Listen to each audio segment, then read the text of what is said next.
Or as English AP says, "Oh, I ain't it, bruv." That's right, innit? That's right, mate. Cheers, mate.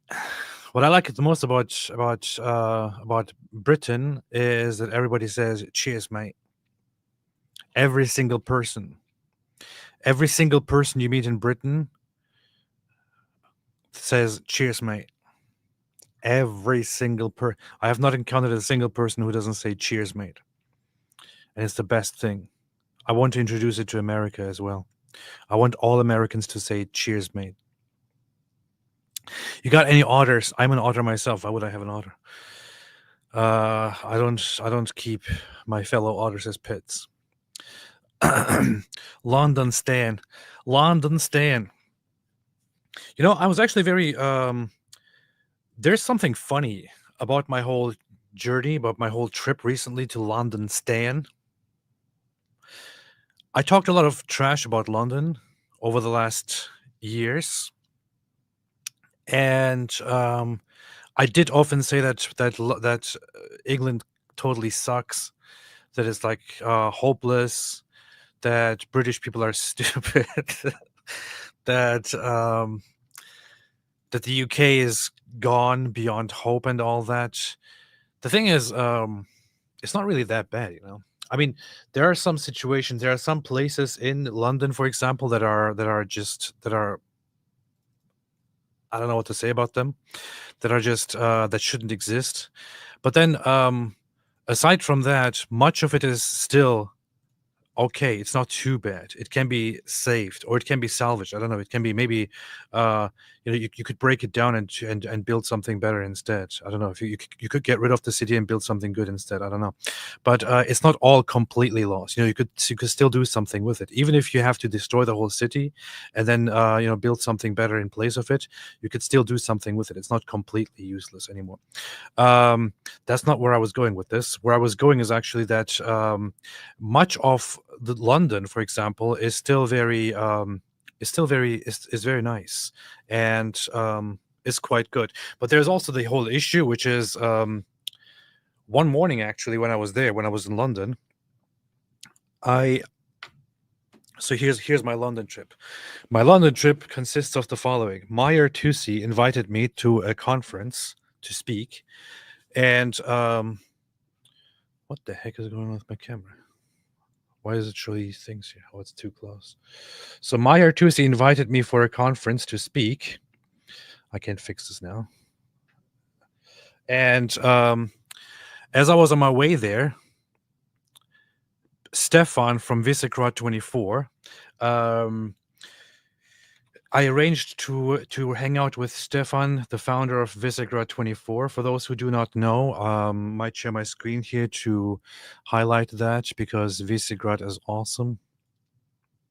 For those who do not know, Visegrad 24, which is this booming news channel on Twitter and elsewhere, the founder Stefan and I have become quite good friends, and he invited me over to hang out with him there.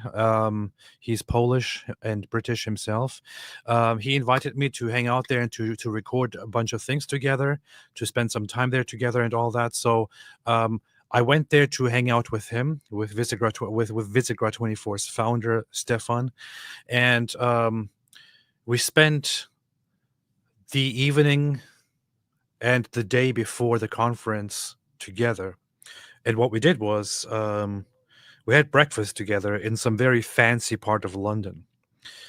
And as we were sitting there, we were talking about things, and I say to him, it is kind of funny sitting here. You wouldn't realize that London has a massive Islamization problem because everything seems to be totally fine here. And he then said, well, hence why the politicians don't have a problem with it, because they live in these places. And then it kind of clicked, you know. London has a very interesting system in place where, based on where you are, which part of London, which borough of London, you experience things very, very differently. If you are the fancy part of London, everything is totally fine. Everything is wonderful, beautiful, very English. But if you go to East London, it's like there's a massive class difference. There's a massive difference in wealth, a massive difference in demographics, a massive difference in skin color and religion and all that. And you have parts of London that were in the past very much dominated by English people or by white British people, and then that are nowadays dominated by people from Muslim countries. If you are in those places, you feel how messed up things have become.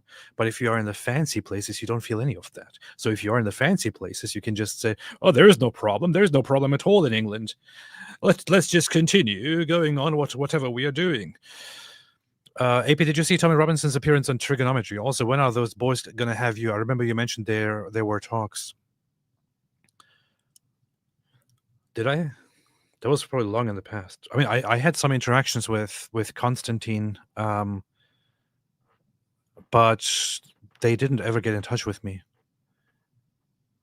Yeah, there was a time where they said they would have me on or something, but they never actually got in touch with me, and I'm not very good at selling myself to people, so I did see him in person, but I didn't go up and greet him, Constantine, when I was in London. I didn't really see the episode that they had with Tommy Robinson, but I hear it's very good. I only saw the one that was on Visegrad, which was also very good. Alhamdulillah. Alhamdulillah. Yeah. A lot of niqabis there. A lot of niqabs there. It is messed up, man. In fact, let me figure this out. I don't know if I put together and into proper order the stuff that I recorded while I was in London. But some of the stuff that I recorded while I was in London was very interesting, to say the least. Oh no, much of that is probably on my phone.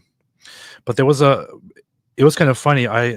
We kept walking through the Muslim part of London, and I was taking photos as we were also filming there and talking.